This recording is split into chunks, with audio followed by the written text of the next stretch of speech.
Ka-Express, ginulat ang lahat ni Kai Sotto. Habang marami pa ring Pinoy ang nag-aantay sa pinapangarap niyang guaranteed NBA contract, unti-unti namang lumalawak ang mga options ng Pinoy Giant sa international basketball scene. At ngayon, mas malinaw kaysa dati na hindi mauubusan ng opportunity si Kai habang patuloy niyang hinahabol ang kanyang NBA dream. Pagkatapos ng kanyang matinding ACL injury nitong 2025, maraming fans ang nag-alala kung maapektuhan na ba ng tuluyan ang kanyang career trajectory. Pero ngayong 2026, ibang usapan na ulit. Nakabalik na si Kai sa Japan B-League kasama ang Koshigaya Alphas at agad nagparamdam ng dominanting performances. Kabilang dito ang pagpasok niya sa 1,000 career points club sa Japan B-League at career high rebounding performances na muling nagpataas ng kanyang stock sa Asian basketball market. At habang lumalakas muli ang kanyang laro, nagsisimula na namang umugong online ang iba't ibang posibilidad para sa susunod niyang hakbang. May mga fans na nagtutulak na manatili muna siya sa Japan para tuluyang ma-develop ang kanyang katawan at consistency, at may ilan ding naniniwalang posible pa rin ang NBA Summer League route dahil nananatiling buhay ang kanyang NBA opt-out clause sa Japan contracts. Pero higit sa lahat, mas napapansin ngayon ng maraming observers na mas mature at mas strategic na ang direksyon ng career ni Kai. Hindi na basta padalos-dalos sa hype. Ngayon, mas maingat na pinipili ng kanyang kampo ang tamang timing para sa pinakamalaking opportunity.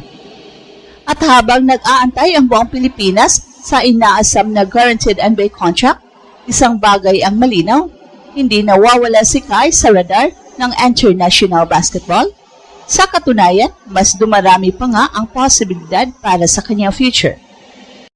Sa loob ng maraming taon, iisa lang ang pinakamalaking pangarap ni Kai, ang maging kauna-unahang full-blooded homegrown Pinoy na makakuha ng guaranteed NBA contract.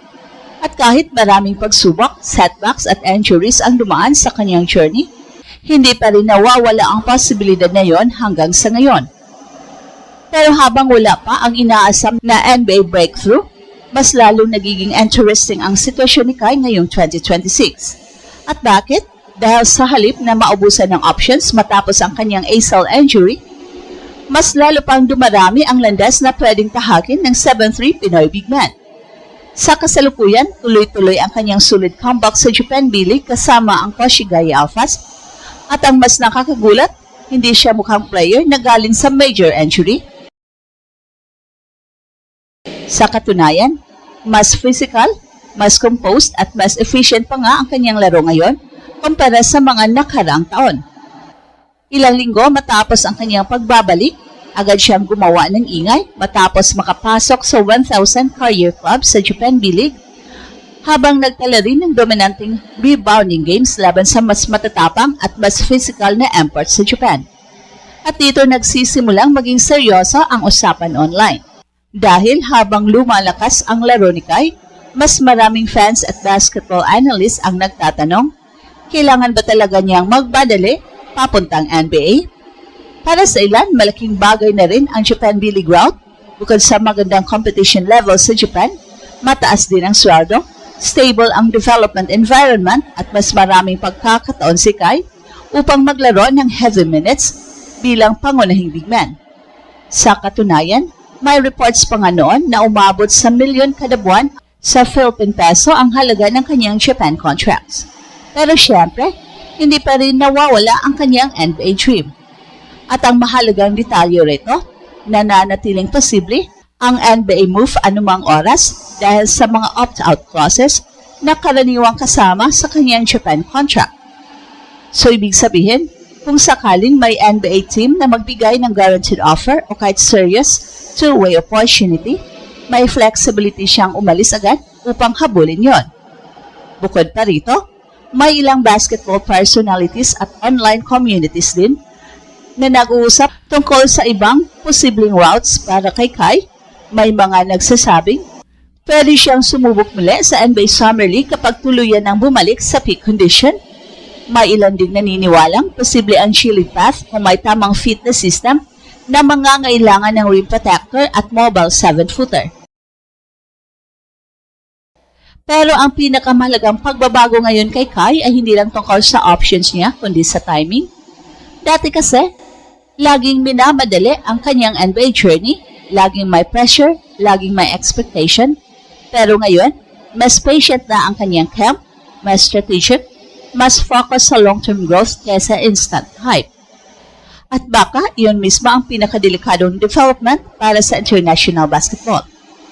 Dahil habang tahimik na lumalakas si Kai sa Japan, posibleng mas lalo lang siyang papalapit sa tamang pagkakataon para sa pinakamalaking breakthrough ng kanyang career.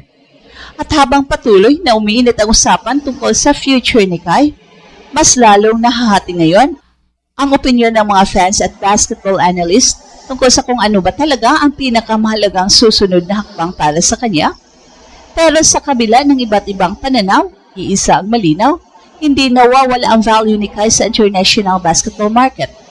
At malaking dahilan doon ay ang kakaibang combination ng kanyang size, mobility at skill set.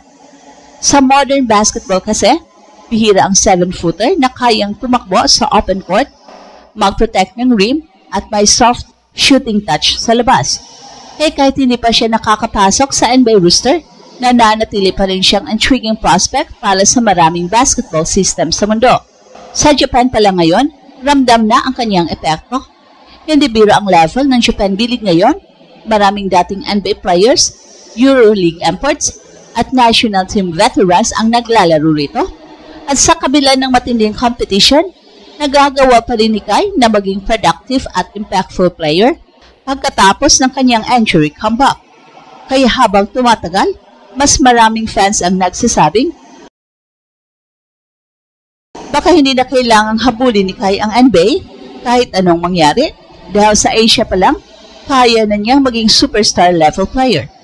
Pero syempre, iba pa rin ang dating ng NBA dream at dito lalong umiinit ang buzz online.